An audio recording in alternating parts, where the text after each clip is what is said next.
Today, we bring you some exciting news as we delve into the highly anticipated Samsung Galaxy A55. Following the success of the Galaxy A53 and A54, the A55 is generating a lot of buzz, especially after the popularity it gained among gamers with the A54. Samsung seems poised to redefine mid-range smartphones without breaking the bank. While the official unveiling might happen as early as March 2024, Samsung is known for surprise announcements. However, with inflation on the rise, there's a possibility that the price of the Galaxy A55 could see a slight increase. Expect to potentially shell out around €500 for this powerhouse, but fingers crossed for a sweet deal from Samsung. In terms of design, Samsung appears to be sticking to the successful formula from the A54, offering a modern look with clean lines, a sturdy build, and a perfect blend of aesthetics and functionality.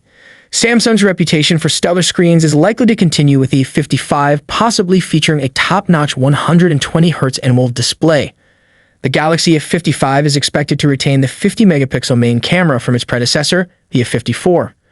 Although hardware details are still under wraps, Samsung is anticipated to enhance the software for even better-looking photos.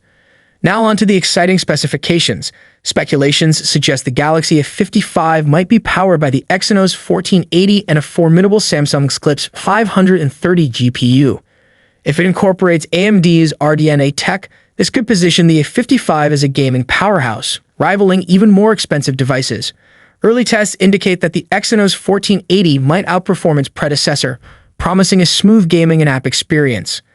The battery, a crucial aspect of any smartphone, is estimated to be around 5,000 mAh based on the A54, providing a balanced blend of size and battery life. The Galaxy A55 appears to be a promising addition to Samsung's mid-range lineup. However, as always, a real test will be how well it performs in our daily lives. What's your thoughts about the Galaxy A55? Let me know your thoughts in the comments section, and I will see you in the next video.